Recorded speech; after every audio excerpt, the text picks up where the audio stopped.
Hi friends, ఎలా ఉన్నారు? నేను మీ హేమంత్. ఈరోజు మనం మలయాళంలో రీసెంట్గా రిలీజ్ అయ్యే బ్లాక్ బస్టర్ అయిన నేరు మూవీని ఎక్స్ప్లెయిన్ చేసుకుందాం. ఇలాంటి వీడియోస్ మీకు మళ్ళీ కావాలనుకుంటే ఇప్పుడు లైక్ చేసి ఛానల్ని సబ్స్క్రైబ్ చేసుకోండి. అలాగే మీకు ఏదైనా మూవీ ఎక్స్ప్లెనేషన్ కావాలనుకుంటే కామెంట్స్లో మాకు చెప్పండి, ఎక్స్ప్లెయిన్ చేసేందుకు ట్రై చేస్తాం. సో ఇంకేమాత్రం ఆలోచన చేయకుండా వీడియోలోకి వెళ్ళిపోదాం.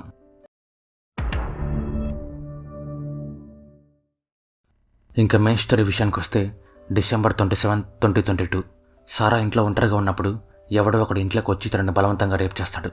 ఫస్ట్ ఈ విషయం వాళ్ళ ఇంట్లో పనిచేసే ఆమె తెలుసుకొని సారా వాళ్ళ అమ్మకి నాన్నకి చెప్దామని ఫోన్ చేస్తుంది. కానీ వాళ్ళు ఒక ఫంక్షన్లో ఉండి తను ఫోన్ చేస్తున్న దాన్ని చూసుకోరు. దాంతో పనిచేసే ఆమె పక్కింటి వాళ్ళకి విషయం చెప్తుంది. వాళ్ళు పోలీసులకు ఫోన్ చేసి విషయం మొత్తం చెప్తారు. ఈ గ్యాప్లో సారా వాళ్ళ అమ్మ నాన్న ఇంటికి వచ్చి జరిగింది మొత్తం తెలుసుకుంటారు. సీఎం మార్టిన్ ఈ కేసుని టేకప్ చేసి ఎంక్వైరీ స్టార్ట్ చేస్తాడు. సారాకి కళ్ళు కనిపించవు. అదే ఇక్కడ చాలా పెద్ద సమస్య. క్రిమినల్ని పట్టుకున్నా తను ఎలా క్రిమినల్ని గుర్తుపడుతుంది అని మార్టిన్కి ఏం అర్థం కాదు. సారా ఒక స్కల్ప్చర్ ఆర్టిస్ట్, అంటే బంకమట్టితో ఎలాంటి బొమ్మైనా చేయగలదు. వాడు సారాను రేప్ చేస్తున్నప్పుడు ఇంకా ఏమీ చేయలేమని తెలుసుకున్న సారా తన చేతులతో వాడి మొహం ఎలా ఉందో తెలుసుకుని వాడి మొహాన్ని బంకమట్టితో చేసి పోలీసులకు చూపిస్తుంది. మార్టిన్ దాన్ని ఫోటో తీసి రికార్డులో స్టోర్ చేస్తాడు. సారా వల్ల నా బొమ్మ చూసి మార్టిన్తో 26 December రోజున ఒక అడ్రస్ వెతుక్కుంటే తను మా ఇంటికి వచ్చాడు అంటూ అతను అడిగిన అడ్రస్ మా ఎదురింటి వినోద్ వాళ్ళది అని చెప్తాడు. మార్టిన్ వినోద్ని ఎంక్వైరీ చేస్తే ఆ రోజు వాళ్ళ ఇంటికి వచ్చిన అతని పేరు మైకిల్ అని తెలుస్తుంది. మైకిల్ వినోద్కి ఫ్రెండ్. తనది పెళ్లి ఉంటే ముంబై నుంచి ఇక్కడికి పెళ్లి కార్డు ఇచ్చేందుకు వచ్చింటాడు. మార్టిన్ మైకిల్ ఎక్కడున్నాడో తెలుసుకొని అరెస్ట్ చేస్తాడు. మైకిల్ సారా తనని కరెక్ట్గా కనుక్కుంటుందో లేదో తెలుసుకునేందుకు మైకిల్తో పాటు ఇంకొంతమంది మగవాళ్ళని ఒక లైన్లో నించబెడతాడు. సారా అంతమందిలో కూడా మైకిల్ని కరెక్ట్గా కనుక్కుంటుంది. దానికి మార్టిన్ మైకిల్ని రిమాండ్లో ఉంచేందుకు పర్మిషన్ తీసుకొని తనని సబ్జెక్ట్కి పంపిస్తాడు. సారా వాళ్ళ నాన్న పేరు మహమ్మద్, కానీ నిజానికి ఆయన సారా వాళ్ళ నాన్న కాదు. సారా వాళ్ళ నాన్న తన చిన్నప్పుడే చనిపోయింటాడు. ఆ తర్వాత సారా వాళ్ళమ్మ సారాకి 6 సంవత్సరాల వయసు ఉన్నప్పుడు మహమ్మద్ని పెళ్లి చేసుకుని ఉంటుంది. కానీ ఇక్కడ ట్విస్ట్ ఏమి అంటే అప్పటికే మహమ్మద్కి పెళ్ళయి 2 కొడుకులు ఉంటారు. మహమ్మద్ వాళ్ళందరినీ వదిలేసి సారా వాళ్ళమ్మని పెళ్లి చేసుకుంటాడు. అందుకే వాళ్ళకి మహమ్మద్ అంటే అసలు పడదు. మహమ్మద్ కూడా ఒక స్కల్ప్చర్ ఆర్టిస్టే. తనే సారాకి ఈ పని నేర్పించింటాడు. సారాకి 12 సంవత్సరాల వయసు వరకు కళ్ళు బాగానే కనిపించింటాయి. కానీ ఆ తర్వాతే తనకి బ్లైండ్నెస్ వచ్చింటుంది. మైకిల్ వాళ్ళ నాన్న పేరు క్రిస్టఫర్ జోసెఫ్. ఇండియాలో ఉండే టాప్ సీజే కంపెనీకి తనే ఓనర్. తను ఎలాగైనా సరే తన కొడుకుని బయటకు తీసుకొని రావాలి అని ఇండియాలో నెంబర్ 1 పొజిషన్లో ఉండే రాజశేఖర్ అనే సీనియర్ లాయర్ని ఈ కేసులో ఇన్వాల్వ్ చేస్తాడు. రాజశేఖర్కి ఒక కూతురు ఉంటుంది. తన పేరు పూర్ణిమ. తను కూడా ఒక లాయరే. రాజశేఖర్ కేసు మొత్తాన్ని స్టడీ చేసి మహమ్మద్ ఫస్ట్ భార్య కొడుకులిద్దరిని కొనేస్తాడు. వాళ్ళిద్దరూ మహమ్మద్ నుంచి కలిసి మైకిల్ చాలా పెద్దింటి అబ్బాయి, వాళ్ళు ఏమైనా చేసి ఈ కేసు గెలిచేస్తారు అంటూ వాళ్ళు మనకి కొంచెం డబ్బులు ఇస్తా అని చెప్పారు. ఆ డబ్బు తీసుకుని సెటిల్మెంట్ చేసుకుందామని చెప్తారు. దానికి సారా వాళ్ళ నాన్న వాళ్ళ మీద కోపడి ఇక్కడి నుంచి వెళ్ళిపోండి అని తిడతాడు. వాళ్ళిద్దరూ మీడియా ముందరికి వచ్చి వాళ్ళ నాన్న వాళ్ళకి చేసిన మోసం గురించి అందరికీ తెలిసేలా చేసి తన పరువు మొత్తం తీస్తారు. కోర్టు హీరింగ్ రోజు వస్తుంది. పీపీ అనే లాయర్ సారా తరపున వాదిస్తుంటాడు. రాజశేఖర్ కోర్టులో మాట్లాడుతూ సారా క్రియేట్ చేసిన బొమ్మ మైకిల్ లాగా ఉంది అని తప్పితే తనే రేప్ చేసినట్టు ఎలాంటి ప్రూఫ్స్ లేవు అంటూ మైకిల్కి బెయిల్ ఇవ్వండి అని రిక్వెస్ట్ చేస్తాడు. రాజశేఖర్ మాట్లాడే మాటలకి పీపీకి ఏం చెప్పాలో తెలియక ప్రూఫ్స్ కోసం పోలీసులు ఇంకా ఇన్వెస్టిగేషన్ చేస్తున్నారు అని చెప్తాడు. జడ్జి మైకిల్కి బెయిల్ ఇచ్చి కోర్టు హీరింగ్స్ అప్పుడు హాజరు కావాలి అని చెప్తాడు. ఈ కేసు న్యూస్లో పెద్ద సెన్సేషన్ అవుతుంది. మీడియా వాళ్ళందరూ సారా వైపు ఆలోచించకుండా మైకిల్కే సపోర్ట్ చేస్తారు. మైకిల్కి బెయిల్ ఇచ్చిన విషయం సారా తెలుసుకుని చాలా బాధపడుతుంది. దానికి సారా వాళ్ళ తనతో మాట్లాడుతూ మనం ఇంకా కేసు ఓడిపోలేదు, మనం కేసు కోసం గట్టిగా పోరాడదామని తనకు ధైర్యం చెప్తాడు. రాజశేఖర్ మైకిల్ని అడిగి అసలు తను ఆ రోజు ఏం చేస్తాడో క్లియర్ కట్గా మొత్తం తెలుసుకుంటాడు. మైకిల్కి ఇలాంటి దొంగ పనులు ఇది ఎక్స్పీరియన్స్ ఉన్నట్టు సారా కేసు నుంచి బయటపడేందుకు చాలా లూప్హోల్స్ని క్రియేట్ చేసుకుంటాడు. ఈ విషయాలు పూర్ణిమ తెలుసుకుని ఏదో లాయర్స్ అవడం వల్ల ఇలాంటి వాళ్ళందరినీ కాపాడాల్సి వస్తుంది, కానీ ఇలాంటి వాళ్ళందరినీ ఎన్కౌంటర్ చేసి చంపేయాలి అంటుంది. సారా వాళ్ళ నాన్న ఒక మంచి లాయర్ని వెతుకునే పనిలో పడతాడు. ఈ విషయం మార్టిన్ తెలుసుకుని సారా వాళ్ళ నాన్నతో మాట్లాడుతూ చాలామంది లాయర్స్ ఈ కేసు మేం డీల్ చేస్తామంటుంది దగ్గరికి వస్తారు. వాళ్ళంతా రాజశేఖర్ మనుషులే, నువ్వు వాళ్ళకి ఈ కేసు ఇవ్వద్దు అంటూ మనమే ఒక మంచి సీనియర్ లాయర్ని వెతుక్కుందామని చెప్తాడు. రాజశేఖర్ మార్టిన్ని సారా కేసు నుంచి తప్పించి సారా కేసుని తనకు తెలిసిన ఒక పోలీస్ ఆఫీసర్కి ఇస్తాడు. అతను డ్యూటీలో జాయిన్ అవ్వగానే సారా చేసిన మైకిల్ బొమ్మకు సంబంధించిన ఫొటోస్ మొత్తం రికార్డు లేకుండా చేస్తాడు. రాజశేఖర్ సీనియర్ లాయర్స్ అందరినీ కలిసి ఎవరూ సారా కేసుని టేకప్ చేయకుండా చూసుకుంటాడు. చాలామంది లాయర్స్ మేము మీ కేసు టేకప్ చేస్తామంటూ సారా వాళ్ళ నాన్న దగ్గరికి వస్తారు. కానీ సారా వాళ్ళ నాన్న ఎవరికి సారా కేసుని ఇవ్వడు. అహానా తను ఒకప్పుడు సెషన్ కోర్టులో క్లర్క్గా పనిచేసేది, కానీ కొన్ని కారణాల వల్ల ఆ జాబ్ పోయి ఉంటుంది. మార్టిన్ అహానాని కలిసి విజయమోహన్ అనే సీనియర్ లాయర్ని వెతుక్కుంటూ వెళ్తాడు. విజయమోహన్ని కొన్ని సంవత్సరాల కింద బార్ కౌన్సిల్ వాళ్ళు సస్పెండ్ చేసింటారు. కానీ విజయమోహన్ సస్పెన్షన్ పీరియడ్ అయిపోయిన తర్వాత కూడా కోర్టుకి వెళ్ళడు. తను ఎంత మేధావి అంటే ఇప్పుడు కోర్టులో ఉండే సీనియర్ లాయర్లు కూడా విజయమోహన్ దగ్గర నుంచి ఐడియాస్ ఇప్పించుకుంటూ ఉంటారు. మార్టిన్ విజయమోహన్ని వచ్చి కలిసి సారా కేసును టేకప్ చేయమంటాడు. దానికి విజయమోహన్, నేను కోర్టులో ప్రాక్టీస్ చేసి చాలా సంవత్సరాలు అయిపోయింది అంటూ అప్పుడున్నంత టచ్ ఇప్పుడు లేదు అని చెప్తాడు. అహానా విజయమోహన్తో ఎలాగైనా సరే ఈ కేసుని టేకప్ చేయించాలి అని విజయమోహన్ని సారా వాళ్ళ ఇంటికి పిలుచుకుని వెళ్తుంది. అక్కడ విజయమోహన్ సారాకుండే ఆత్మస్థైర్యం చూసి ఇలాంటి అమ్మాయి ఓడిపోకూడదు అని ఆ కేసుని టేకప్ చేస్తాడు. విజయమోహన్ సస్పెండ్ అయ్యేందుకు మెయిన్ కారణం రాజశేఖరే. కొన్ని సంవత్సరాల కింద విజయమోహన్ ఒక జూనియర్ లాయర్గా రాజశేఖర్ ఆఫీస్లోనే జాయిన్ అవుతాడు. రాజశేఖర్ అప్పటికే క్రిమినల్ కేసులు బాగా హ్యాండిల్ చేసే ఒక సీనియర్ లాయర్. టైం గడిచే కొద్దీ విజయమోహన్ పూర్ణిమ ఇద్దరు ప్రేమించుకోవడం స్టార్ట్ చేస్తారు. దీంతో పాటు విజయమోహన్ కేసుల్ని బాగా డీల్ చేస్తూ పేరు బాగా సంపాదిస్తాడు. ఇదంతా రాజశేఖర్ కళ్ళ ముందే జరుగుతుంది. దానికి రాజశేఖర్ తన ఎదుగుదల చూసి తట్టుకోలేకపోతాడు. ఓ కేసులో విజయమోహన్కి కోర్టులో ఉండే కోర్ట్ డాక్యుమెంట్స్ కొన్ని అవసరం పడతాయి. ఆ టైంలో సెషన్ కోర్టుకి క్లర్క్ ఎవరు అంటే అహానానే. విజయమోహన్కి కావాల్సిన డాక్యుమెంట్స్ చాలా కాన్ఫిడెన్షియల్, ఎవరు తీసుకోకూడదు, ఇవ్వకూడదు. కానీ అహానా విజయమోహన్కి ఆ డాక్యుమెంట్స్ అవసరమని తనకిస్తుంది. ఆ డాక్యుమెంట్స్ విజయమోహన్ దగ్గర నుంచి మిస్ అవుతాయి. ఈ విషయం రాజశేఖర్ తెలుసుకొని విజయమోహన్కి డాక్యుమెంట్స్ ఇచ్చినందుకు అహానాని జాబ్ నుంచి పీకిచ్చేసి విజయమోహన్ని 5 సంవత్సరాల పాటు సస్పెండ్ చేపిస్తాడు. నిజానికి విజయమోహన్ దగ్గర నుంచి ఆ డాక్యుమెంట్స్ దొంగతనం చేసింది కూడా రాజశేఖరే. ఇదంతా జరిగిన తర్వాత రాజశేఖర్ తన కూతురిని వేరే తనకిచ్చి పెళ్లి చేసి ఢిల్లీకి వెళ్ళిపోయింటాడు. ఆ తర్వాత ఇప్పుడు మైకిల్ కేసుని డీల్ చేయడం కోసం మళ్ళీ కేరళకు వచ్చింటాడు. విజయమోహన్కి రాజశేఖర్ మీద ఎలాంటి కోపం ఉండదు. తన మైండ్లో ఉందంతా మైకిల్కి శిక్ష పడేలా చేయాలని మాత్రమే. కోర్టు హీరింగ్ రోజు వస్తుంది.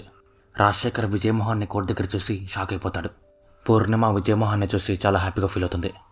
కోర్టులో విజయమోహన్ మాట్లాడుతూ 26 డిసెంబర్ రోజున మైకిల్ సారా వాళ్ళ ఇంటికి అడ్రస్ అడిగేందుకు వచ్చినప్పుడు రేపు వాళ్ళ ఇంట్లో సారా ఒంటరిగా ఉంటుందని తెలుసుకుని తనని రేప్ చేశాడని చెప్తాడు. రాజశేఖర్ మాట్లాడుతూ మైకిల్ ఈ తప్పు చేయలేదు అంటూ సారా వాళ్ళ అమ్మని, నాన్నని, అలాగే వాళ్ళ పని మనిషిని క్రాస్ ఎగ్జామిన్ చేస్తాడు. తను ఆ ముగ్గురిని క్రాస్ ఎగ్జామిన్ చేస్తూ జడ్జికి 2 విధాలుగా డౌట్ వచ్చేలా చేస్తాడు. మొదటిది, సారా వాళ్ళ నాన్న మహమ్మద్కి సారా మీద మోజుంది, అందుకే ఇంట్లో ఎవరు లేనప్పుడు తను మళ్ళీ ఇంటికి వచ్చి సారాని రేప్ చేశాడు అని. రెండోది, సారా వాళ్ళ అమ్మకి డబ్బు పిచ్చి, అందుకే తను తన భర్త చనిపోయినప్పుడు డబ్బులున్న మహమ్మద్ని పెళ్లి చేసుకుంది. ఆ తర్వాత ఇప్పుడు మళ్ళీ మైకిల్ ఒక పెద్దింటి కుర్రాడు అని తెలుసుకుని డబ్బులు లాక్కోవడం కోసం ఇదంతా చేస్తున్నారు అని. రేపు కోర్టులో రాజశేఖర్ క్రాస్ ఎగ్జామిన్ చేయబోయేది సారాని. అందుకు విజయమోహన్ సారాతో, రేపు నువ్వు బాగా ఆలోచించి ఆన్సర్లు చెప్పాలి. రాజశేఖర్ ఈ కేసులో మీ నాన్న ఇరికించే ప్రయత్నం చేస్తున్నాడు అని చెప్తాడు. మరుసటి రోజు కోర్టులో రాజశేఖర్ సారాతో మాట్లాడుతూ, సారా వాళ్ళ నాన్నని కేసులో ఇరికించే దానికోసం మీ నాన్న నిన్ను చాలా విధాలుగా ముట్టుకునేందుకు ట్రై చేసేవాడు కదా అంటాడు. దానికి సారా, నన్ను చాలామంది ముట్టుకుంటారు, వాళ్ళలో ఎవరు ప్రేమతో ముట్టుకుంటున్నారు, ఎవరు కామంతో ముట్టుకుంటారో నాకు తెలుసు అంటూ నన్ను రేప్ చేసింది మా నాన్న కాదు, మైకిల్ అని భయపడకుండా చెప్తుంది. తను అలా మాట్లాడేసరికి రాజశేఖర్కి ఏం చెప్పాలో తెలియక, ఒక రేప్కి గురైన అమ్మాయి ఇలా మాట్లాడుతుంది అంటూ ఇదంతా ఒక నాటకం అని జడ్జితో అంటాడు. అప్పుడు విజయమోహన్ కోపంతో, నువ్వు ఒక నార్మల్ పర్సన్ కాబట్టి నీకు అలా అనిపిస్తోంది అంటూ రేపుకు గురైన ఆడవాళ్ళంతా భయపడుకుంటూ ఒక మూల కూర్చోవాలా అంటాడు. విజయమోహన్ మైకిల్ ఫ్రెండ్ వినోద్ని కోర్టుకి పిలిపించి తనని క్రాస్ ఎగ్జామిన్ చేస్తాడు. వినోద్ మైకిల్తో చేతులు కలిపి 27 డిసెంబర్ రోజున మైకిల్ తెల్లవారుజామున ఇంటి నుంచి వెళ్ళిపోయాడని చెప్తాడు. సారా రేప్కి గురైన టైం పొద్దున్న 10:30 నుంచి 11:30 మధ్యలో. వినోద్ మైకిల్ పొద్దున్నే వెళ్ళిపోయాడని చెప్పేసరికి కేసు మైకిల్ సైడ్ స్ట్రాంగ్ అవుతుంది. విజయమోహన్ దగ్గర ఉండే జూనియర్ లాయర్ అలాగే అహానా మీడియా సపోర్ట్ లేకపోతే పోయింది, కనీసం సోషల్ మీడియా సపోర్ట్ తెచ్చుకుందామని సారా గురించి సోషల్ మీడియాలో చెప్తారు. సోషల్ మీడియాలో ఉండే అందరూ మైకిల్ క్యారెక్టర్ని క్వశ్చన్ చేస్తూ మైకిల్కి శిక్ష పడేలా చేయాలి అంటారు. మైకిల్కి ఒక మినిస్టర్ కూతురుతో పెళ్లి ఫిక్స్ అయి ఉంటుంది. అందుకు సీజీ అలాగే మైకిల్ ఈ కేసు గురించి వాళ్ళకి తెలిస్తే పెళ్లి క్యాన్సిల్ చేసుకుంటారు అని ఈ కేసు గురించి వాళ్ళకి తెలియకుండా జాగ్రత్త పడుతుంటారు. కానీ సోషల్ మీడియా వల్ల వాళ్ళకి మైకిల్ గురించి తెలిసి పెళ్లి సంబంధం క్యాన్సిల్ చేసుకుంటారు. పెళ్లి క్యాన్సిల్ అయ్యేసరికి మైకిల్ కోపంతో కొంతమందిని వేసుకుని సారా వాళ్ళ ఇంటికి వచ్చి, నేనేం చేయగలను ఇప్పటికైనా తెలిసిందా, కేసుని వాపస్ తీసుకో, లేదంటే మీ ఇంట్లో వాళ్ళ ముందు నేను మళ్ళీ రేప్ చేస్తా అని సారాకి వార్నింగ్ ఇస్తాడు. మైకిల్ ఇంటికి వచ్చి వార్నింగ్ ఇచ్చేసరికి సారా చాలా భయపడుతుంది. మైకిల్ సారా వాళ్ళ ఇంటికి వెళ్ళి వార్నింగ్ ఇచ్చిన విషయం రాజశేఖర్ తెలుసుకొని, నీకేమైనా పిచ్చి పట్టిందా, ఇప్పుడు నీ బెయిల్ క్యాన్సిల్ అవ్వచ్చు అంటూ నువ్వు ఏం చేయకుండా సైలెంట్గా ఉంటూ నిన్ను బయటికి తీసుకుని వచ్చే బాధ్యత నాది అంటాడు. కోర్టు హీరింగ్ రోజు రాజశేఖర్కి వేరే కోర్టు హీరింగ్ ఉంటే పూర్ణిమని మైకిల్ కోర్టు హీరింగ్కి పంపిస్తాడు. కోర్టులో విజయమోహన్ మాట్లాడుతూ, మైకిల్ బయట ఉంటే సారా ఫ్యామిలీకి థ్రెట్ ఉంది, అతనికి బెయిల్ క్యాన్సిల్ చేయండి అని జడ్జితో అంటాడు. మైకిల్ సారా వాళ్ళ ఇంటి మీద అటాక్ చేసినప్పుడు ఎవరూ చూసిండ్రు, దాంతో సాక్ష్యాలేమీ ఉండవు. సాక్ష్యాలేమీ లేకపోయేసరికి జడ్జ్ తన బెయిల్ క్యాన్సిల్ చేయకుండా సారా ఫ్యామిలీకి పోలీస్ సెక్యూరిటీ ఇద్దామంటాడు. మైకిల్ సారాను రేప్ చేస్తున్నప్పుడు తన ఫింగర్ ప్రింట్స్ అలాగే సీమన్ శాంపుల్స్ అక్కడ లేకుండా చేస్తాడు. దీనికి తోడు ఒకరొకరిని ఫోర్స్ చేసి రేప్ చేస్తున్నప్పుడు బాడీ లోపల ఇంజురీస్ అవుతాయి. కానీ ఈ కేసులో మైకేల్ సారాను రేప్ చేస్తున్నప్పుడు మనం ఇంకేం చేయలేమని తెలుసుకున్న సారా తను ఎలా ఉంటాడో తెలుసుకోవాలి అని రిలాక్స్ అయ్యి తను ఎలా ఉంటాడు అని తన చేతులు యూజ్ చేసి తెలుసుకుంటుంది. ఆ రేప్ జరుగుతున్నప్పుడు తను రిలాక్స్ అవడం వల్ల తన బాడీ లోపల ఇంజురీస్ ఏమీ కావు. పూర్ణిమ వీటి గురించి కోర్టులో మాట్లాడుతూ 27 డిసెంబర్ రోజున అసలు మైకేల్ ఈ ఊర్లో లేడు.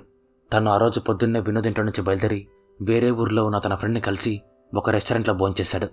తర్వాత తన కోసం ఒక రిసార్ట్లో వెయిట్ చేస్తున్న తన ఫ్రెండ్స్ని వెళ్ళి కలిసి అక్కడే వాళ్ళతో ఒకరోజు స్టే చేశాడు అని చెప్తూ తను ఎక్కడెక్కడ ట్రావెల్ చేశాడో తన ఫోన్కుండే సెల్ టవర్ ద్వారా లొకేషన్స్ అన్ని ట్రాక్ చేసి కోర్టులో సాక్ష్యాలుగా చూపిస్తుంది. విజయమోహన్ ఆ లొకేషన్స్ అన్ని కరెక్టా కాదా అని క్రాస్ వెరిఫై చేసుకుంటే ఆ లొకేషన్స్ అన్ని కరెక్టే అని తెలుస్తుంది. అహానా విజయమోహన్తో మైకేల్ వెళ్ళాడు అని చెప్పిన రెస్టారెంట్ది హోటల్ది సీసీటీవీ ఫోటోస్ చెక్ చేద్దామంటుంది. విజయమోహన్ దానికి సరే అని చెప్పేసరికి అహానా ఆ హోటల్కి రెస్టారెంట్కి వెళ్ళి సీసీటీవీ ఫోటోస్ని అడుగుతుంది. హోటల్లో సీసీ కెమెరాస్ ఉండవు. అందుకు తను రెస్టారెంట్ వాళ్ళని పట్టుకొని ఆ సీసీటీవీ ఫోటోస్ని సంపాదిస్తుంది. కోర్టులో విజయమోహన్ ఆ సీసీటీవీ ఫోటోస్ని ప్లే చేపిస్తాడు. సీసీటీవీ ఫోటోస్లో మైకేల్ రెస్టారెంట్కి వచ్చినట్టు ఉంటుంది. దాంతో ఈ కేసు పూర్తిగా మైకేల్ వైపు మళ్ళీ కూడా స్టార్ట్ చేస్తుంది. ఇదంతా రాజశేఖర్ ప్లాన్ చేసి విజయమోహన్ ఆ సీసీటీవీ ఫోటోస్ తెచ్చుకునేలా చేసి మైకేల్ని ఈ కేసు నుంచి తప్పించడానికి మాస్టర్ ప్లాన్ చేసింటాడు. విజయమోహన్ దీన్ని అర్థం చేసుకొని ఇలా అంత ఈజీగా ఎలా మోసపోయా అనుకుంటాడు. ఇంట్లో సారా ఏ చిన్న సౌండ్ వచ్చినా మైకేల్ ఏమో అని భయపడుతూనే ఉంటుంది. విజయమోహన్ ఆ సీసీటీవీ ఫోటోస్ని నీట్గా చెక్ చేస్తే ఆ సీసీటీవీ ఫోటోస్ని ట్యాంపర్ చేసి మైకేల్ రెస్టారెంట్కి వచ్చిన క్లిప్ని ఆ రోజు ఫుటేజ్లో యాడ్ చేశారని తెలుసుకుంటాడు. విజయమోహన్ మార్టిన్తో కలిసి ఆ రెస్టారెంట్ ఓనర్ని బెదిరించి నిజం మొత్తం కోర్టులో చెప్పిస్తాడు. దీంతో పాటు విజయమోహన్ ఇంకో వీడియోని ప్లే చేసి చూపిస్తాడు. ఆ వీడియోలో రాజశేఖర్ దగ్గరుండి ఆ సీసీటీవీ ఫోటోస్ని ట్యాంపర్ చేపించినట్టు తెలుస్తుంది. రాజశేఖర్ అడ్డంగా దొరికిపోయేసరికి ఏం మాట్లాడలేకపోతాడు. జడ్జి దాన్ని చూసి రాజశేఖర్ మీద ఎంక్వైరీ వేస్తాడు. అహానా దీన్ని చూస్తూ కొన్ని సంవత్సరాల ముందు తనకి విజయమోహన్కి ఏమైతే జరిగిందో అదే రాజశేఖర్కి ఇప్పుడు జరిగింది అని చాలా హ్యాపీగా ఫీల్ అవుతుంది. సోషల్ మీడియాలో ఉండేవాళ్ళు అలాగే మీడియాలో ఉండేవాళ్ళు రాజశేఖర్ని ఫుల్గా తిడతారు. నెక్స్ట్ కోర్టు హీరింగ్లో రాజశేఖర్ ప్లేస్లో తన కూతురు పూర్ణిమ వాదిస్తుంది. తను కోర్టులో మాట్లాడుతూ ఆ సీసీటీవీ ఫుటేజ్ అబద్ధం కావచ్చు, కానీ తను ట్రావెల్ చేసిన టవర్ లొకేషన్స్ అలాగే తను ట్రావెల్ చేసిన కార్ అబద్ధం కాదు అంటూ తను కారులో ట్రావెల్ చేసిన సీసీటీవీ ఫుటేజ్ని చూపిస్తుంది. విజయమోహన్ మాట్లాడుతూ టవర్ లొకేషన్స్ కార్ లొకేషన్స్ ఒకే దగ్గర ఉన్నాయి, కానీ ఆ కార్ని బయట నుంచి చూపిస్తున్నారు తప్పితే లోపల డ్రైవ్ చేసేది ఎవరో తెలీదు అంటూ మైకేల్ కార్ డ్రైవర్ని కోర్టులో ప్రవేశపెడతాడు. విజయమోహన్ డౌట్ ఏమి అంటే ఆ కారు నడిపింది మైకేల్ కాదు డ్రైవర్ అని. తనకెందుకు ఆ డౌట్ వచ్చింది అంటే 27 డిసెంబర్ రోజు మైకేల్ సెల్ ఫోన్ ఏ లొకేషన్లో అయితే ఉందో తన డ్రైవర్ సెల్ ఫోన్ కూడా అదే లొకేషన్లో ఉంటుంది. విజయమోహన్ దీన్ని కోర్టులో ప్రూవ్ చేద్దాం అనుకుంటాడు. కానీ ఆ డ్రైవర్ మైకేల్ వాళ్ళ మనిషి కాబట్టి ఆ రోజు నేను ఇంట్లో ఉన్నాను అబద్ధం చెప్తాడు. దాంతో విజయమోహన్ చేసిన ఆరోపణలన్నీ యూజ్ లేకుండా పోతాయి. విజయమోహన్ ఆ రోజు ఆ కారుని డ్రైవ్ చేసింది ఆ డ్రైవర్ అని నిరూపిస్తే 90% కేసు సాల్వ్ అయిపోయినట్టే అని ఆ కార్ ట్రావెల్ చేసిన లొకేషన్స్ యొక్క సీసీటీవీ ఫోటోస్ని నీట్గా చెక్ చేస్తాడు. ఒక దగ్గర మైకేల్ కార్ ఇంకో కార్ పక్కనే వెళ్ళుంటుంది. ఆ ఇంకో కారులో డాష్ కెమెరా ఉంటుంది. విజయమోహన్ దాన్ని గమనించి ఆ డాష్ కెమెరా ఫోటోస్ని సంపాదిస్తాడు. కోర్టులో మైకేల్ ఫ్రెండ్స్ అంతా మాట్లాడుతూ మైకేల్ 27 డిసెంబర్ రోజున మాతో పాటే రిసార్ట్లో ఉన్నాడు అని చెప్తారు. విజయమోహన్ ఆ కారుని డ్రైవ్ చేసింది డ్రైవరే అని సీసీటీవీ ఫుటేజ్ ద్వారా అందరికి నిరూపించి ఒక కేసు ఫైల్ని జడ్జికి చూపిస్తాడు. ఆ కేసు కూడా ఒక రేప్ కేసే. దాంట్లో ముద్దాయి మరెవరో కాదు మైకేలే. కానీ ఆ కేసులో సాక్ష్యాలు కరెక్ట్గా లేకపోయేసరికి ముంబై హైకోర్టు ఆ కేసుని కొట్టేసి ఉంటుంది. ఈ విషయం అందరూ తెలుసుకొని షాక్ అయిపోతారు. ఆఖరికి ఈ విషయం పూర్ణిమకి రాజశేఖర్ కూడా తెలీదు. జడ్జి సాక్ష్యాలను చూసి నెక్స్ట్ హియరింగే లాస్ట్ హియరింగ్, ఆ రోజు నా తీర్పు చెప్తా అని చెప్తాడు. సారా వల్ల నా విజయమోహన్తో మాట్లాడుతూ ఈ కేసులో మనమే గెలుస్తాం కదా అని అడుగుతాడు. దానికి విజయమోహన్ ఇంకా చెప్పలేము, ఫైనల్ హియరింగ్ రోజు ఏమైనా జరగచ్చు అంటాడు. ఫైనల్ హియరింగ్ రోజు వస్తుంది. మీడియా వాళ్ళంతా తీర్పు ఏమొస్తుందని వెయిట్ చేస్తూ ఉంటారు. జడ్జి తీర్పు ఇచ్చే ముందు లాస్ట్గా ఏమైనా ఉంటే చెప్పండి అంటాడు. విజయమోహన్ మాట్లాడుతూ 26 డిసెంబర్ రోజు వినోద్ ఇంటి అడ్రస్ వెతుక్కుంటూ మైకేల్ సారా వాళ్ళ ఇంటికి వచ్చి మరుసటి రోజు సారా వాళ్ళ ఇంట్లో ఒంటరిగా ఉంటుందనే విషయం తెలుసుకున్నాడు. 27 డిసెంబర్ రోజు మైకేల్ తన డ్రైవర్ని ఒక కారు వేసుకొని రమ్మని చెప్పి వినోద్ వాళ్ళ ఇంటి దగ్గరలో వెయిట్ చేయమని చెప్పాడు. వినోద్ వాళ్ళ ఇంట్లో వాళ్ళ చర్చికి వెళ్ళినప్పుడు తను డ్రైవర్ని పిలిచి తన కారుని సెల్ ఫోన్ డ్రైవర్కి ఇచ్చి ఈరోజు మొత్తం బయట ఊర్లో తిరుగు అని చెప్పాడు. ఆ తర్వాత తను డ్రైవర్ తెచ్చిన కారులో వెయిట్ చేస్తూ సారా వాళ్ళ ఇంట్లో వాళ్ళు బయటికి వెళ్ళినప్పుడు తను ఇంట్లోకి వెళ్ళి సారాను రేప్ చేశాడు అంటూ ఈ సంఘటన తర్వాత సారా బాడీలో ఏదైతే కెమికల్ సబ్స్టెన్స్ దొరికిందో అదే కెమికల్ సబ్స్టెన్స్ మైకేల్ వాలెట్లో ఉండే కాండంలో కూడా దొరికింది అని చెప్తాడు. పూర్ణిమ మాట్లాడుతూ విజయమోహన్ స్టోరీ మొత్తం ఒక సినిమాలాగా భలే చెప్పాడు, కానీ కోర్టుకు కావాల్సింది ప్రూఫ్లు అంటూ సారా చేసిన స్కల్ప్చర్ తను చేసిందో లేదో కూడా కరెక్ట్గా తెలియదు. నాకైతే సారా వాళ్ళ నాన్న కూడా ఇలాంటి బొమ్మలు తయారు చేస్తాడు కాబట్టి ఆయన డబ్బులు ఆశపడి మైకిల్ బొమ్మను తయారు చేసింటాడని చెప్తుంది. మైకిల్ మాట్లాడుతూ, మీరు ఒకరిని సెలెక్ట్ చేసి సారాకు చూపించండి, తను వాళ్ళని ముట్టుకొని వాళ్ళ బొమ్మని కరెక్ట్గా చేస్తుందో లేదో మీకే తెలుస్తుంది అంటాడు. దానికి పూర్ణ, ఇదేదో మనకి దెబ్బేసే ప్లాన్ లాగా ఉంది అని, ఇలాంటి వాటికి కోర్టు పర్మిషన్ ఇవ్వదు అంటుంది. జడ్జి మాట్లాడుతూ, ఇలాంటి వాటికి కోర్టు పర్మిషన్ ఇవ్వదు, కానీ నాకెందుకు ఇవ్వాలనిపిస్తోంది అంటూ పర్మిషన్ ఇస్తాడు. పూర్ణిమ రాజశేఖర్ని సారా దగ్గరికి పంపిస్తుంది. సారా రాజశేఖర్ మొహాన్ని ముట్టుకొని ఎలా ఉందో తెలుసుకునేందుకు ట్రై చేస్తున్నప్పుడు రాజశేఖర్ తనతో నీచంగా మాట్లాడుతూ తనని డైవర్ట్ చేసేందుకు ట్రై చేస్తాడు. సారా బాధపడుతూనే తన ఫేస్ ఎలా ఉందో తెలుసుకొని సేమ్ యాస్టీస్గా తన బొమ్మను తయారు చేస్తుంది. జడ్జి తాను చూసి సారాని రేప్ చేసింది మైకిలే అని తనకి లైఫ్ సెంటెన్స్ వేస్తాడు. కేసులో గెలిచినందుకు అందరూ విజయమోహన్కి కంగ్రాట్స్ చెప్తారు. కంగ్రాట్స్ చెప్పడం ఇష్టం లేకపోయినా రాజశేఖర్ విజయమోహన్కి కంగ్రాట్స్ చెప్తాడు. పూర్ణిమ విజయమోహన్తో, నువ్వు మళ్ళీ వెనక్కి తిరిగి రావడం చాలా హ్యాపీగా ఉందని చెప్పి వెళ్ళిపోతుంది. రాజశేఖర్ బయట మీడియాతో మాట్లాడుతూ, ఇక్కడ తీర్పు బాగలేదు, మేము హైకోర్టుకి పోతామంటాడు. సారా విజయమోహన్ ఫేస్ని ముట్టుకొని తను ఎలా ఉన్నాడో తెలుసుకుంటుంది. సారా తను వేసుకున్న స్కార్ఫ్ తీసేసి తన ఫేస్ అందరికీ చూపిస్తూ ఎంతో ధైర్యంగా బయటికి వస్తుంది. ఇక్కడ మూవీ ఎండుతుంది. సో ఇది ఫ్రెండ్స్, నేరు మూవీ గురించి. స్టోరీ మీకు ఎలా అనిపించిందో కామెంట్స్లో మాకు చెప్పండి. అలాగే ఈ వీడియో నచ్చిందో లేదో కూడా కామెంట్స్లో మాకు చెప్పండి. అలా మీరు చెప్పడం వల్లే నాకు ఇలాంటి వీడియోస్ మళ్ళీ చేయాలో లేదో తెలుస్తుంది. సో ఈ వీడియో నచ్చిందో లేదో కామెంట్స్లో మాకు చెప్పండి. అలాగే ఇలాంటి వీడియోస్ మీకు మళ్ళీ కావాలనుకుంటే ఇప్పుడే వీడియోని లైక్ చేసి మీ ఫ్రెండ్స్తో ఫ్యామిలీతో షేర్ చేయండి. అలాగే ఇలాంటి మరెన్నో ఇంట్రెస్టింగ్ వీడియోస్ మీరు మిస్ అవ్వకూడదు అనుకుంటే ఇప్పుడే మన ఛానల్ని సబ్స్క్రైబ్ చేసుకోండి. మరో వీడియోతో మళ్ళీ కలుద్దాం. అంతవరకు బాయ్.